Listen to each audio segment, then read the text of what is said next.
नर्मदे हर. त्वदीयपादपङ्कजं नमामि देवी नर्मदे. त्वदीयपादपङ्कजं नमामि देवी नर्मदे. आज माझी पहिली पायी नर्मदा परिक्रमा अनुभव कथन 2013-14 व तीर्थ महात्म्य वर्णन भाग 20.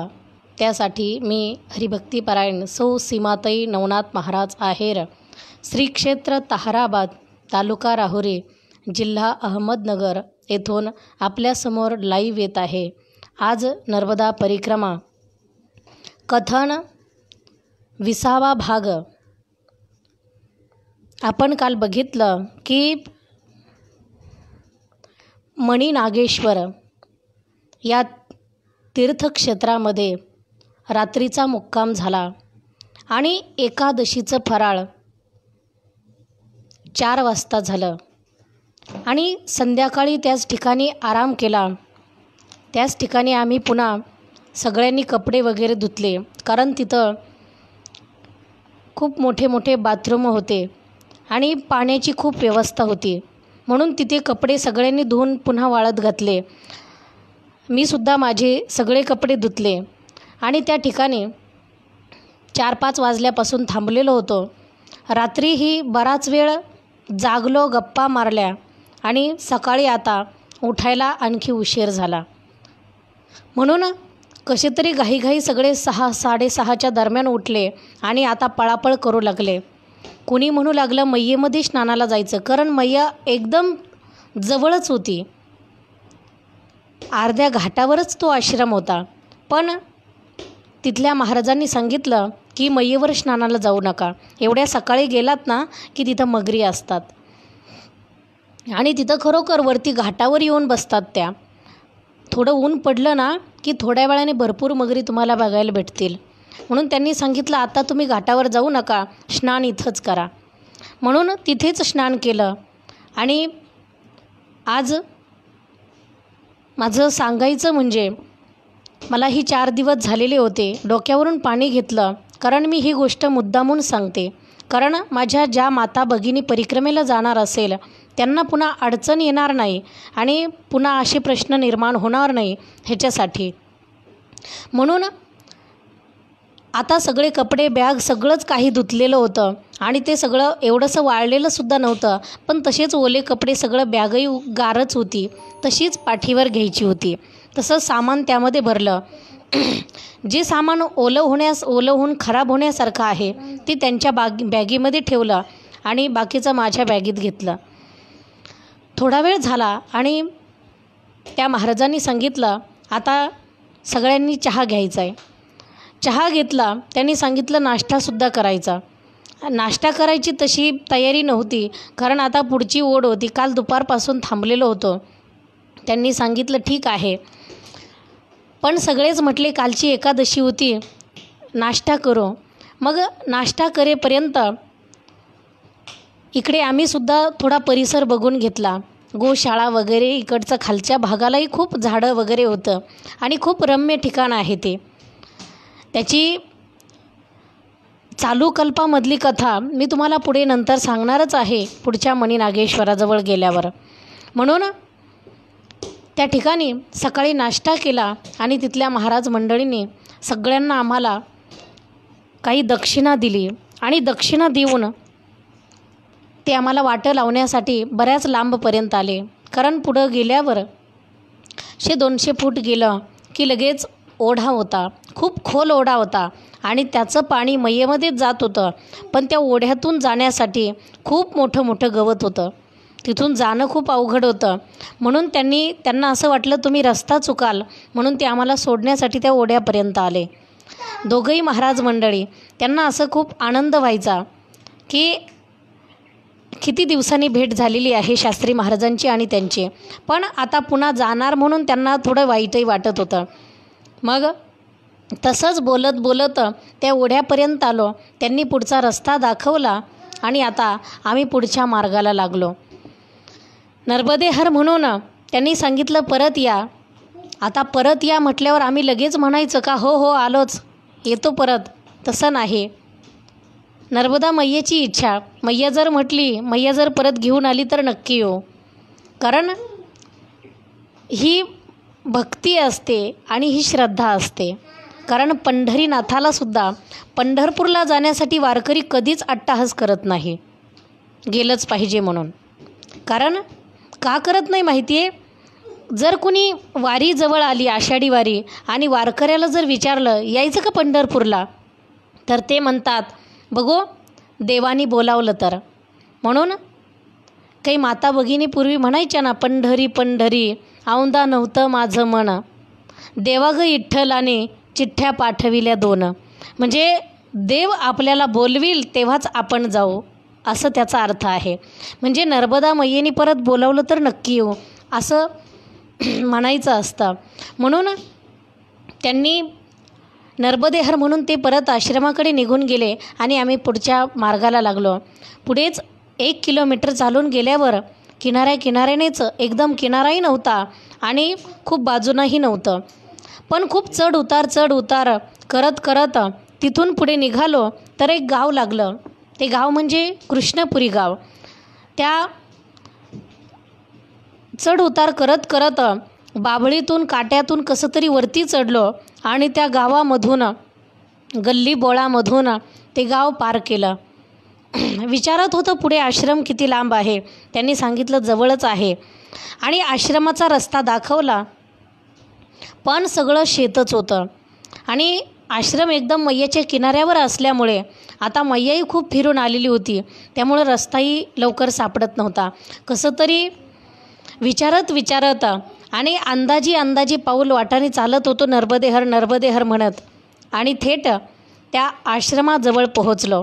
तिथं गेल्यावर कारण अपुरानंद महाराज आणि माझे पतिदेव नवनाथ महाराज ह्यांनी दोघांनी सांगितलं की त्या आश्रमातले बाबा खूप श्रद्धाळू आहेत, खूप ज्ञानी आहेत आणि आपण त्यांच्याकडे जायचं आहे. त्यांना भेटल्याशिवाय पुढं जायचं नाही. त्यांच्याकडे जाऊ, चहा वगैरे घेऊ आणि लगेच पुढे निघू. पण तिथं आश्रमाच्या जवळ गेल्यावर लगेच बाबांना चाहूल लागली की कुणीतरी परिक्रमावासी आले.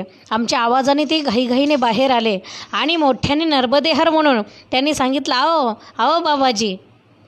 आओ म्हटल्यावर हे सगळे मागे पुढे सगळे पाऊल वाटाने आश्रमामध्ये गेले.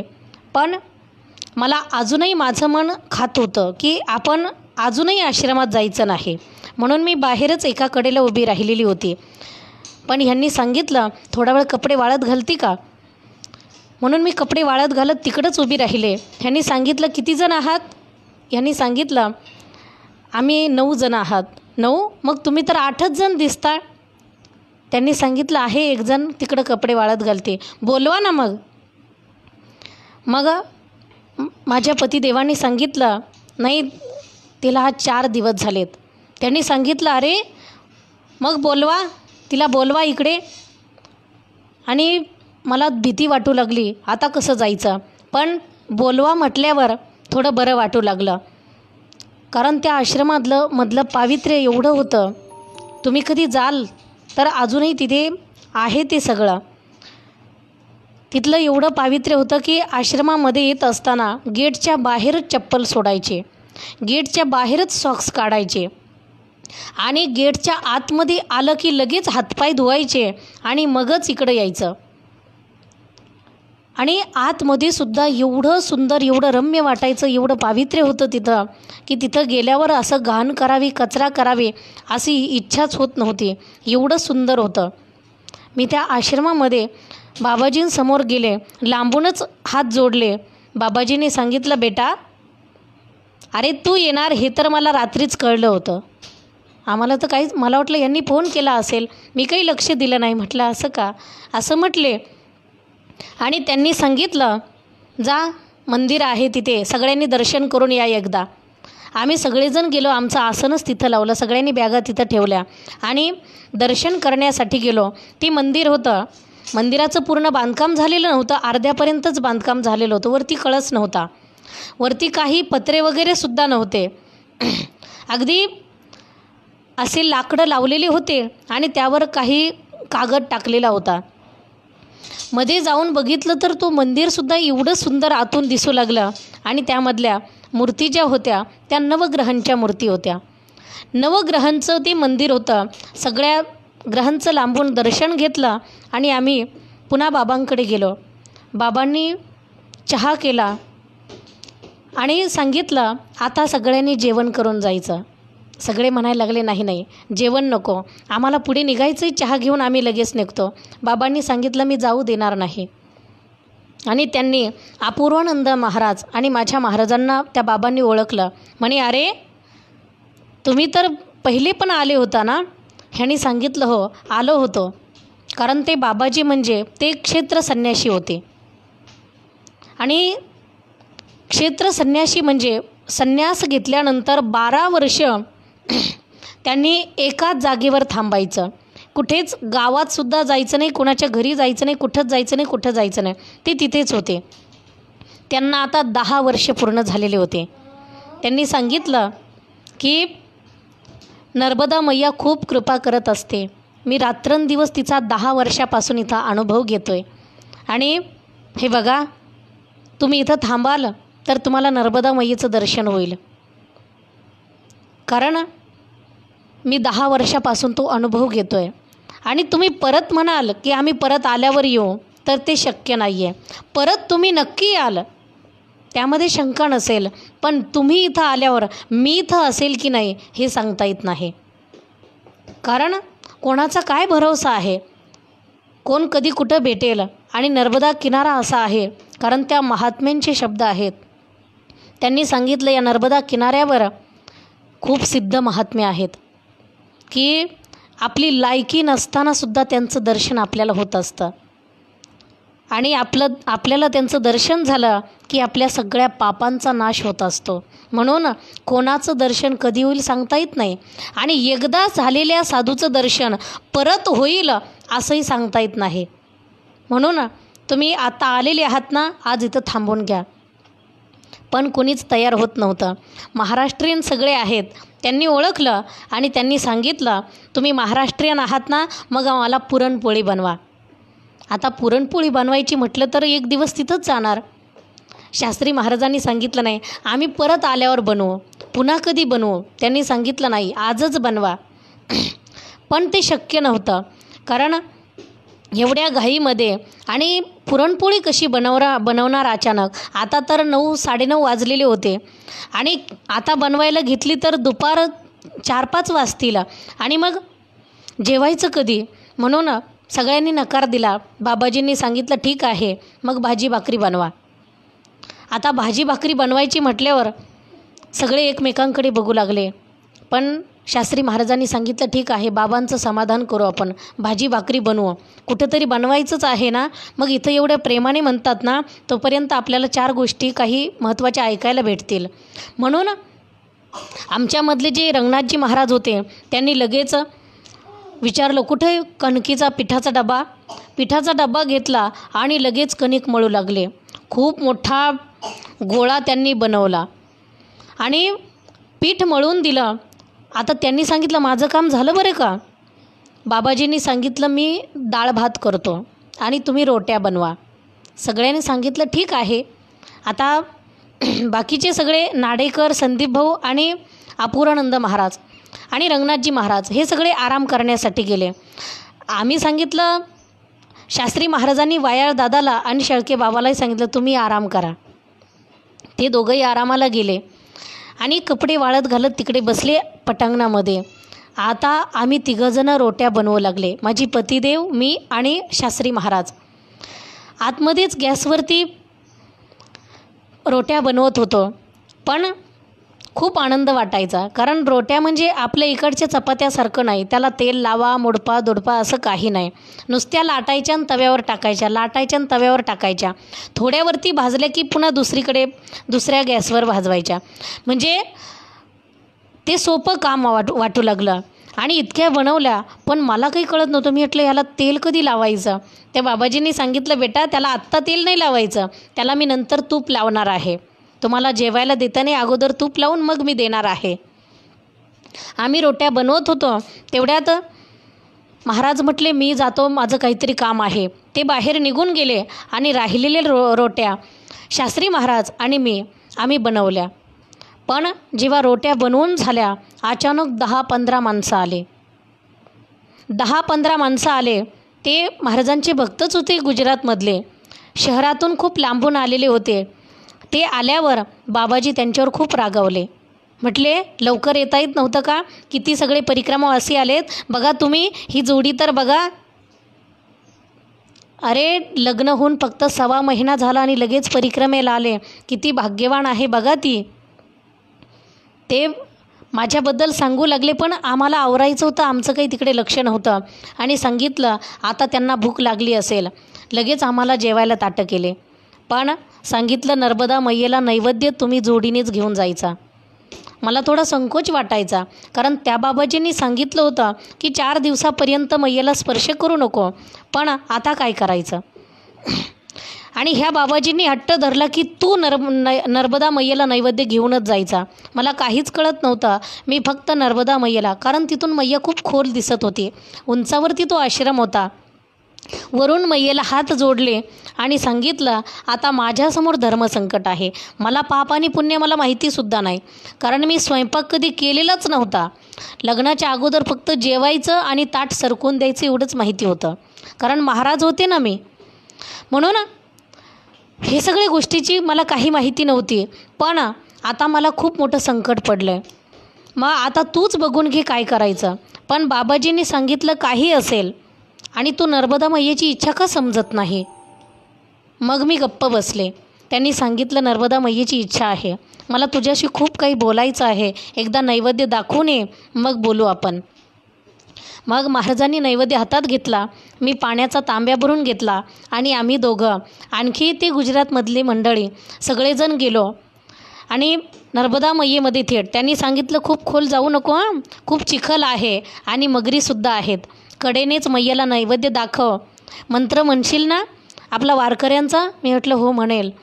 मग आम्ही तिथं गेलो आणि अगदी किनाऱ्यावरती जाऊन मैयेच्या शेजारी बसून मैयेला नैवेद्य अर्पण करताना खूप आनंद वाटत होता. आणि तो स्वतःच्या हाताने बनवलेलं होतं. मैयेला नैवेद्य दाखवला आणि रिकामं ताट घेऊन परत आलो. तेव्हा बाबाजींनी ताटं सगळ्यांसाठी ताटं तयार केली होती. सगळ्या रोट्यांना तूप लावून ठेवलं होतं आणि भात वरण सगळ्यांना ताटामध्ये वाढलं होतं. बसायलाही टाकलेलं होतं आणि हे सगळे मंडळी त्यांच्या मदतीला होते. बाकीचे सगळेजण बसले होते. आम्ही गेल्याबरोबर आम्हाला सांगितलं बसा लगेच जेवायला. त्या गुजरातमधल्या ज्या महिला होत्या त्यांना आम्हाला सगळ्यांना वाढायला सांगितलं. खूप आनंद वाटत होता. बाबाजी स्वतः आम्हाला वाढायचे, कारण कोणाचा अधिकार किती असू शकतो हे आपल्याला बघितल्याबरोबर कळणार नाही आहे, कारण आपली तशी तेवढी पात्रता लागते त्यांचा अधिकार कळण्यासाठी. जेवण झाल्यावर आम्ही सगळे भांडे घासून काढले. सगळेच घासू लागले आणि सगळेच भांडे घासून काढले. आणि त्यावेळी आता सगळे गडबड करू लागले निघायची. म्हणून सगळ्यांनी कपडे आपापले आवरले. पण बाबाजींनी सांगितलं मी तुम्हाला जाऊ देणार नाही, आज तुम्ही इथंच मुक्काम करायचा, कारण माझी इच्छा पूर्ण झालेली नाही आहे. अजून मला पुरणपोळी खायची आहे. पण आता कोणीच तयार होत नाही. एक तर जेवण झालेलं आहे आणि आता जवळजवळ सगळं आवरता आता 3 वाजलेले आहेत. एवढा वेळ तिथं निघून गेला आणि त्यांनी सांगितलं आता थोड्यासाठी कशाला जाता, 2-3 तासात कुठे जाणार आहात तुम्ही, इथंच थांबून घ्या, पहाटे लवकर मी तुम्हाला उठवून देईल. काहींना वाटायचं काय करावं, पण अपूर्वानंद महाराज माझे पतिदेव आणि शास्त्री महाराजांनी सांगितलं नाही, आम्ही परत कधी आलो तर नक्की येऊ, पण आत्ता नको वाटतंय, आता भरपूर वेळ थांबलो आम्ही इथे. त्यांनी सांगितलं ठीक आहे. मग काही मागे पुढे करून पटपट आपलं सामान भरून बाबाजींचं दर्शन घेऊन बाबांनीसुद्धा एक बिस्किट पुडा आणि 20-20 रुपये दक्षिणा दिली. सांगितलं ठीक आहे. नर्मदेहर म्हटले आणि सगळेजण पुढे चालू लागले. आता मी माझं सामान भरायचं राहिलेलं होतं, म्हणून मी माझे कपडे वगैरे ते वाळत घातलेले आणायला गेले, त्यामुळे मला टाईम लागला. आणि मी आले तेव्हा माझ्या पतिदेवांनी सांगितलं चल पटकन बाबांचं दर्शन घे, आपल्याला निघायचं आहे. बॅग बाहेरच ठेवली आणि पटकन मध्ये गेले, बाबांचं दर्शन घ्यायला थांबले. तेव्हा माझे पतिदेवही सोबत होते. बाबाजींनी सांगितलं बेटा मला रात्रीच कळलं होतं की तू येणार आहेस आणि तू स्वतःला एवढं कमी समजू नको, कारण तू परिक्रमेला आलेली आहेस. तू खूप भाग्यवान आहेस. तुझ्या आईवडिलांचं खूप पुण्य आहे, तुझ्या पतिदेवाची खूप तपश्चर्या आहे आणि तुझ्या खूप जन्मांची ही तपश्चर्या आहे. ही तुझी याच जन्मातली नाही आहे म्हणून तू उठून सुटून परिक्रमेला निघाली. ही खूप जन्मातलं आहे. म्हणून तू परिक्रमेला आलेली आहेस. म्हणून तुला मी काही गोष्टी सांगणार आहे. कारण पतीची सेवा चांगली कर आणि पतीच्या म्हणण्याप्रमाणे जर राहिली तर तुला काहीच कमी पडणार नाही. तुझा परमार्थ खूप मोठा होणार आहे. हे मला नर्मदा मैयाने सांगितलं आहे तुला सांगण्याचं. मला तर काहीच कळत नव्हतं. मी फक्त हो हो म्हणत होते. पण त्यांनी सांगितलं तुझी जी गाठ नवनाथ महाराजांशी जी गाठ बांधलेली आहे ना, ह्याच्यामधून खूप काही वेगळं होणार आहे. म्हणजेच तुझा परमार्थ पूर्णत्वाला जाणार आहे. तुझ्याकडून खूप मोठी साधना घडणार आहे. आणि तुला आणखीन एक गोष्ट सांगतो. तुझ्या पतिदेवाच्या समोर आजपासून आता तू नर्मदा परिक्रमेमध्ये आहे म्हणून तू आत्ता नाही पण परिक्रमा पूर्ण झाल्यावर तू घरी जेव्हा जाशील तेव्हापासून तू शनिवारचा उपवास धरायला सुरुवात कर आणि तू शनिवार धरत राहा. मी म्हटलं किती दिवस धरायचे? सांगितलं तुला एक अपत्य होईपर्यंत तू शनिवार धरायचे. कारण तुझ्या पोटी जो कोणी जन्म घेईल तो सामान्य नसणार आहे. तो सुद्धा खूप विचार करून आणि खूप पुण्य घेऊन सोबत आलेला असणार आहे. म्हणून तुला शनिवारचा उपवास धरायचा आहे. आणि सांगितलं तू आता परिक्रमेमध्ये असतानासुद्धा ब्रह्मचर्याचं पालन करायचं. मी म्हटलं हो, नर्मदा माईच्या कृपेने ते चालूच आहे. सांगितलं की मी तुला आणखी काही गोष्टी सांगणार आहे. तोपर्यंत खूप उशीर होत होता. बाहेरचे लोक हाक मारत होते. पण बाबाजींनी सांगितलं नाही, घाई करायची नाही. तुला सांगतो हे बघ, कुणाकडे काहीच मागायचं नाही, कुणाकडे काहीच अपेक्षा करायची नाही. जेव्हा तू एकदम निरपेक्ष जीवन जगशील तेव्हा सगळे सुख तुझ्या पायाजवळ लोटांगण घालतील. मला त्याचा अर्थ काहीच कळत नव्हता. मी फक्त हो हो म्हणत होते. पण बाबाजींनी सांगितलं तुझ्या जीवनात असा एक प्रसंग येणार आहे. मी अजून कुणालाच म्हटले नाही. माझ्या पतिदेवाची ती गोष्ट ध्यानात नसेल कदाचित, पण त्या बाबाजींनी मला सांगितलं होतं जसं आणखी एक जण आहे आणि तू एक आहे, दोघांच्यामध्ये एक भाकरी आहे आणि एका भाकरीसाठी दोघांमध्ये वाद चालू आहे. वाद म्हणजे ती भाकरी दोघांची आहे, तुझी आहे आणि आणखी एक जणाची आहे. ती एक भाकरी त्याच्याही वाट्याला अर्धी जाणार आहे हक्काची आणि तुझ्याही वाट्याला अर्धी हक्काची आहे. पण ज्यावेळी ती अर्धी भाकरी तुझ्याकडे यायची असेल तेव्हा त्याला ती नको नको होईल. त्याला असे वाटेल हिला द्यायची नाही म्हणून तो वाद घालेल आणि तुमच्यामध्ये भांडणं होतील. आणि त्या भाकरीचा तू त्याग करायस. ती अर्धी भाकर तुला भेटावी म्हणून तू जर भांडण करत बसशील तर तुला ती भेटणार तर नाही, पण तुझी अपकीर्ती होईल.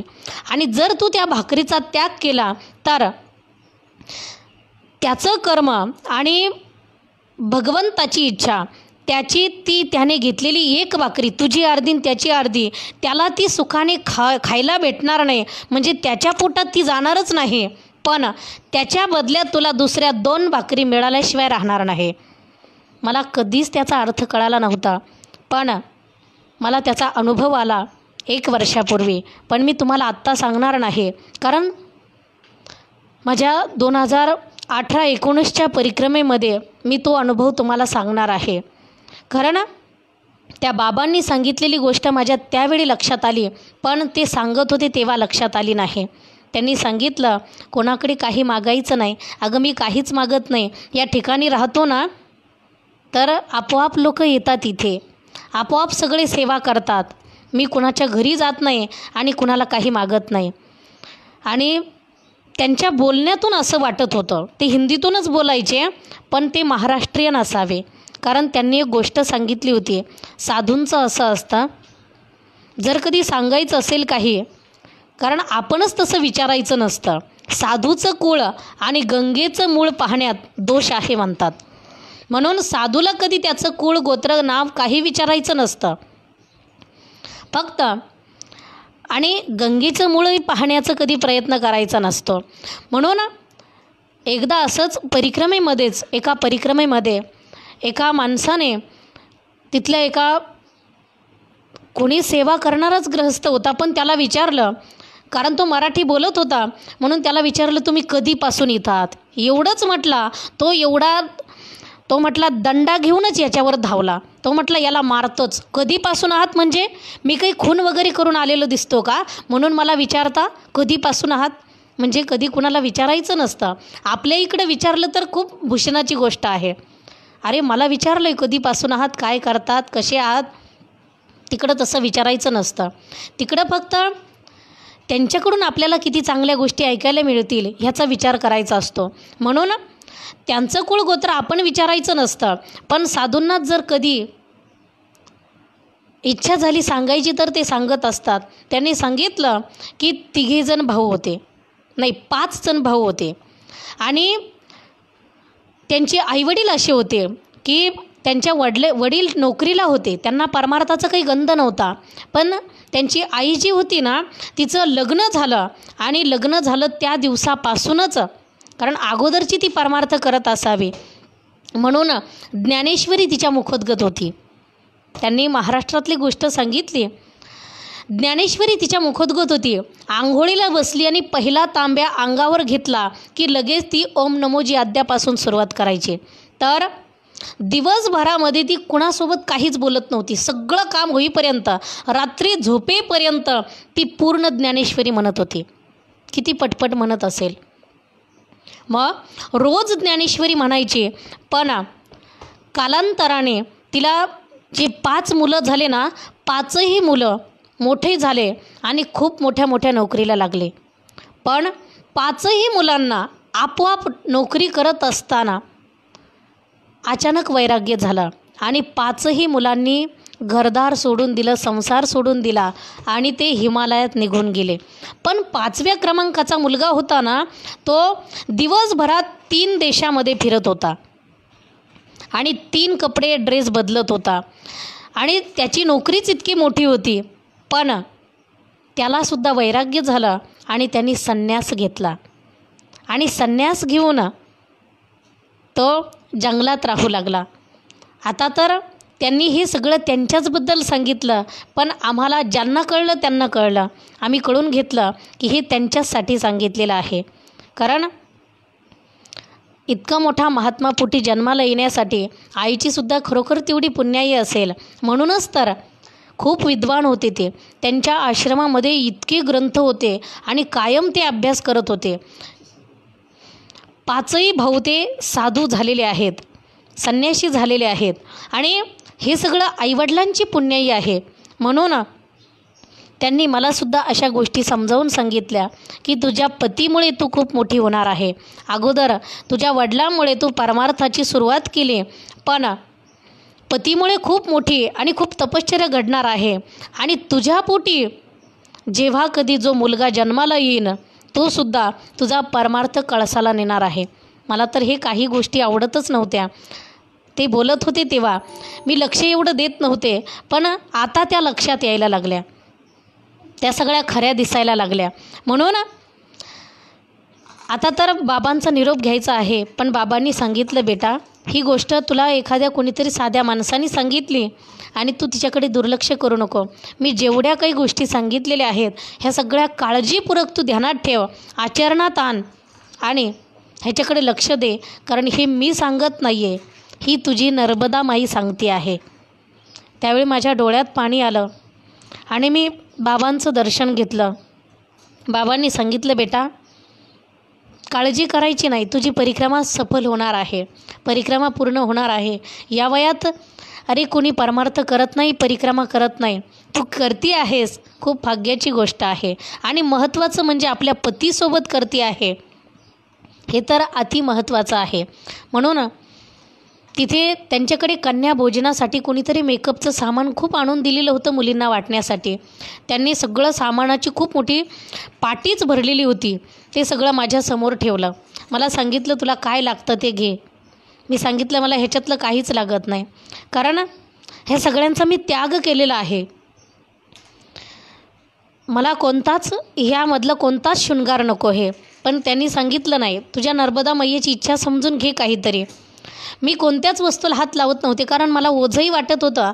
आणि हे सगळं कारण मी आज महिना होत आला आहे, पण मी केस विंचरलेले नव्हते आणि फक्त कुंकूच लावायचं, गंध पावडर बाकीचं काहीच लावायचं नाही. बांगडी 2-2 बांगड्या हातात होत्या, बाकीचं कोणताच शृंगार नाही, फक्त मंगळसूत्र गळ्यात होतं.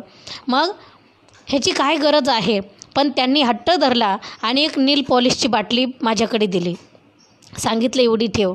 मी म्हटलं नको, ओझं कशाला, कारण हे नखं तर परिक्रमा पूर्ण होईपर्यंत मी नखंसुद्धा काढणार नाही आहे. पण आणि मग नखांना नील पॉलिश कशाला लावायची. पण त्यांनी सांगितलं एवढी ठेव. तेवढी घेतल्यावर त्यांनी आणखी एक दिली. मी म्हटलं आता तर लगेच नको, पण त्यांनी सांगितलं एवढी घ्यावीच लागणार आहे. त्या 2 बाटल्या मी सोबत घेतल्या. पुढे 2-4 दिवसांनी पुढच्या एका आश्रमात मंदिरामध्ये गुपचूप ठेवून दिल्या दरवाजाच्या कडेला आणि निघून गेलो, कारण त्यांचंही मन मोडणं मला बरं वाटत नव्हतं. त्यांनी सांगितलं बेटा परत आल्यावर ये नक्की, आणि सांगितले तेवढे सगळे नियम पाळ. आणि नर्मदे हर म्हटले, जायला सांगितलं. पण आता आम्हाला जावंसं वाटत नव्हतं. आम्हाला असं वाटू लागलं की आता इथंच मुक्काम करायला पाहिजे होता. आणखी काही गोष्टी ऐकायला मिळाल्या असत्या, आणखी काही त्यांचे अनुभव ऐकायला मिळाले असते. पण पुढचे लोक बरेच पुढे जाऊन थांबलेले होते आमची वाट पाहत, कारण त्यांना असं वाटलं आपण पुढे निघलो की मागचे बरोबर येतील. पण तेवढ्यात आमच्यामधले जे शेळके बाबा होते त्यांचा कमंडल विसरून राहिला, कारण यांना उशीर झाल्यामुळे सगळे घाईघाईने पळत होते ना, हेही त्यांच्या मागे तसेच पळाले. कमंडल न्यायला आले. आम्हीसुद्धा आमच्या बॅगा पाठीला लावल्या. बाबाजींना पुन्हा एकदा नर्मदे हर म्हटलं, मैयाकडे बघूनसुद्धा की मैयाची खूप माझ्यावर कृपा आहे असं मला दिसत होतं. आणि आम्ही पुढे निघालो. पण पुढे जाता जाता बाबा तर आश्रमाच्या बाहेर येऊन आमच्याकडे पाहत होते, सगळ्यांना वाटं लावत होते. पुन्हा पुन्हा वरती हात करून नर्मदे हर म्हणत होते. आम्ही सगळेजण पुन्हा पुन्हा मागं पाहत होतो. जवळजवळ त्या आश्रमापासून 1 किलोमीटर पुढे जाईपर्यंत आम्ही मागे वळून पाहायचो बाबा दिसतात का म्हणून. आणि सगळा फुफाट्याचाच रस्ता होता, मातीचा रस्ता होता मोठ्या रोडला लागेपर्यंत. 1 किलोमीटरवरती मोठा रोड होता. त्या रोडला लागलो आणि मग पुढे एक गाव लागलं, ते म्हणजे भालोद. भालोद गाव असं आहे की त्या गावामध्ये प्रतापे महाराज राहत आहेत. तिथे दत्तमूर्ती आहे, एकमुखी दत्तमूर्ती आहे. आणि गाव खूप मोठं आहे. मैयाच्या किनाऱ्यावरती खूप मोठं ते मंदिर आहे, आश्रम आहे. खूप मोठा मैयावरती घाट आहे आणि खूप छान वाटतं तिथे बघितलं की मैयाचं पात्रही खूप मोठं आहे, खूप उंचही आहे.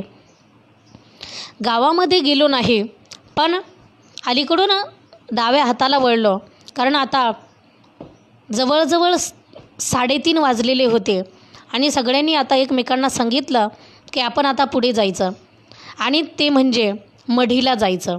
मढीपर्यंत आपल्याला जाणं झालं पाहिजे, कारण इथून तर 17-18 किलोमीटर अंतर आहे. पण म्हटले काही नाही, आता कुठं थांबायचंच नाही, चालतच राहिलो तर आपण संध्याकाळपर्यंत जाऊ शकतो. म्हणून आता पुढे घाईघाईने चालू लागलो. पुढे एक छोटं गाव लागलं, रुंड गाव म्हणून. त्याच्या पुढं गेल्यावर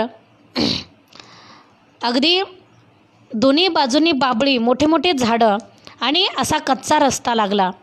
जवळजवळ 4-5 किलोमीटर अंतर चालून गेलो, कारण आता फक्त पाणी प्यायचं चालायचं, कारण जेवण झालेलं होतं आणि ऊनही टळलेलं होतं.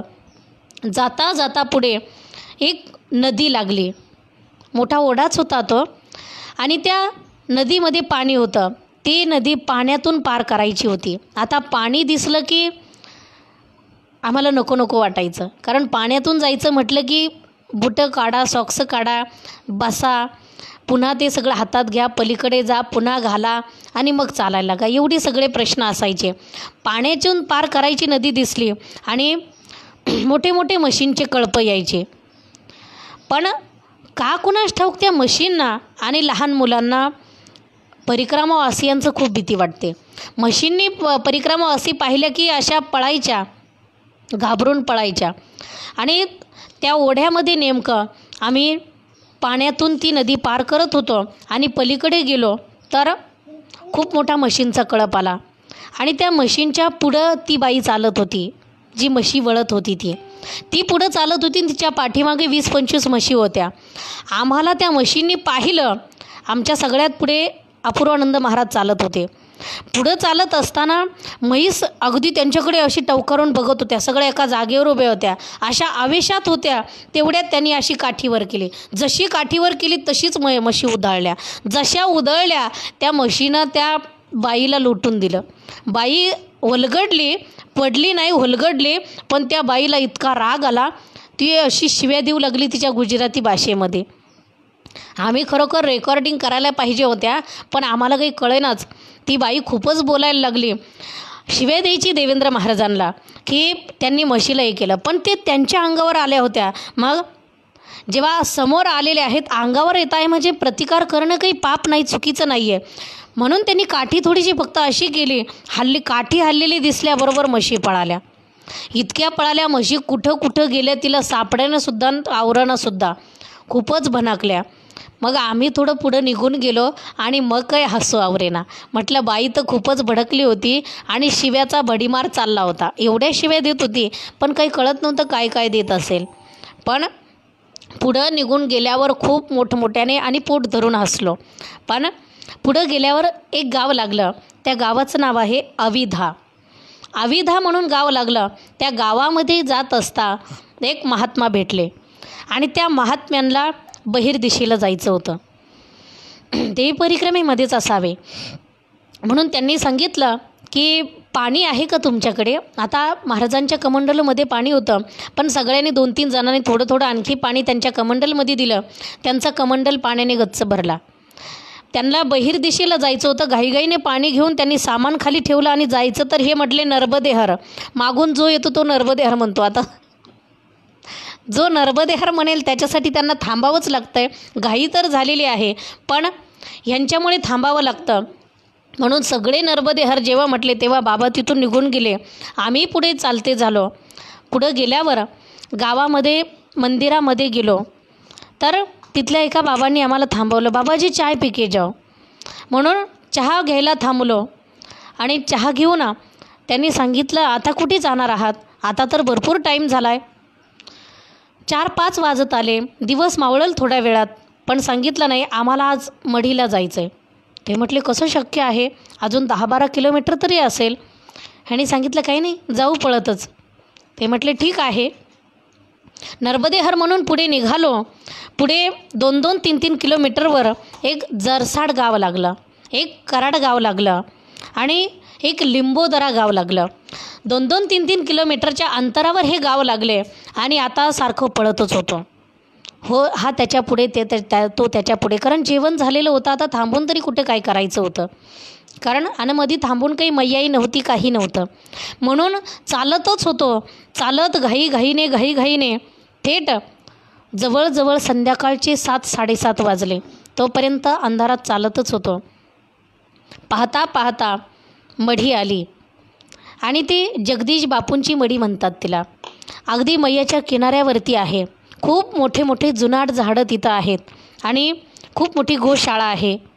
बापूजीसुद्धा खूप मोठे आहेत. तिथपर्यंत समुद्राच्या भरतीचं पाणी येतं आणि नर्मदा मैयाचं पात्रसुद्धा खूप मोठं आहे. तिथून पलीकडे कबीरवड वगैरे दिसतं आणि सांगतातसुद्धा की कबीरवड त्या ठिकाणी तर अगदी मैयेचं पात्र 2 किलोमीटर रुंदीचं आहे आणि मध्ये बेटावर कबीरवड आहे. तिथं परिक्रमावासियांना जाता येत नाही आणि म्हणून आम्हीसुद्धा ते बघितलेलं नाही. मढी जवळ आलेली दिसू लागली, आनंद होऊ लागला आणि घाईघाईने आता तिथे गेलो की जिथे रामायण पाठ चालू आहे. तिथे अखंड रामचरित मानसचा पाठ चालू आहे. आणि त्या ठिकाणी गेल्याबरोबर पहिले काही परिक्रमावासी बसलेले होते, गाडीनं येणारे. ते बसलेले असता आम्ही तिथं गेलो, जागा शोधू लागलो. पण बाहेरच ओट्यावरती म्हणजेच त्या झाडाला एक ओटा बनवलेला होता, त्या ओट्यावरती बसलो आणि तेवढ्यात बापूजी तिथे आले. बापूजींनी सांगितलं अरे तुम्ही लोक आलात, खूप आनंद झाला मला. बरं झालं नर्मदेहर, आता सगळ्यांनी वरती जा. आणि वरच्या रूम ह्या रामचरित मानसचं जे पाठ करत आहेत ना त्या लोकांसाठी आहेत. कारण त्यांना जागावं लागतं. सगळे 2-2, 3-3 तास त्यांचे काही हजेरी असतील, तेवढा वेळ ते पाठ करतात, बाकी वेळ तिथं जाऊन झोपतात.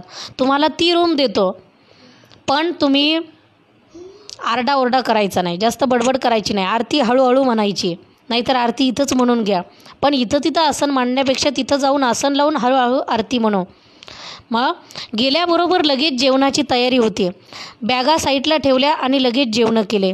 जेवण झाल्यावर त्यांनी सांगितलं, आता उद्यासुद्धा इथंच राहायचं, कारण परवा मकर संक्रांती आहे, म्हणून तुम्ही उद्याचा दिवस इथं थांबायचं. परवा संक्रांतीच्या दिवशी तिकडं संक्रांतीला इतकं महत्त्व आहे, ते म्हणजे स्नान, दान आणि भजन. आपल्याकडे संक्रांतीला पुरुषाला काही घेणं नसतं संक्रांतीचं, फक्त महिला बिचाऱ्या आपल्या करतात देवाची पूजा वंशितात, पण पुरुष माणसाला काही घेणं नसतं. पण मकर संक्रांती म्हणजे खूप मोठा पर्वकाळ असतो. त्या काळामध्ये स्नान करावं, दान करावं आणि भजन करावं, म्हणजे नामस्मरण करावं. म्हणून नर्मदा किनारी आता तुम्ही उद्या इथून जायचं नाही, इथे नर्मदा मैया आहे आणि तुम्ही परिक्रमावासी माझ्यासाठी चांगले आहात. म्हणून तुम्हाला नर्मदा मैया पुढे भेटणार नाही आणि मला परिक्रमावासी भेटणार नाही, म्हणून तुम्ही इथंच राहायचं. कोणी काहीच बोललं नाही. जेवण करून घेतलं आणि सगळेजण आता पुढे वरती गेले. वरच्या मजल्यावर ज्या रामचरित मानसचे पाठ करणाऱ्या व्यक्तींसाठी जे रूम होते तिथं जाऊन सगळेजण थांबले. आरती केली, पूजा केली आणि आता जवळजवळ 9 वाजले होते. म्हणून सगळ्यांनी ठरवलं आता आराम करायचा, कारण सकाळी इथली जेवणाची तयारी म्हणजे सकाळी 7लाच जेवण असतं. म्हणून सगळ्यांनी सकाळी लवकर उठून मैयेचं स्नान करायचं आणि आपल्याला इथून लवकर निघायचं आहे, कारण आपल्याला पुढचा प्रवासही करायचा आहे. म्हणून सगळ्यांनी आज आरती पूजा करून आपापल्या आसनावरती सगळे झोपेच्या दिशेने गेले. नर्मदे हर.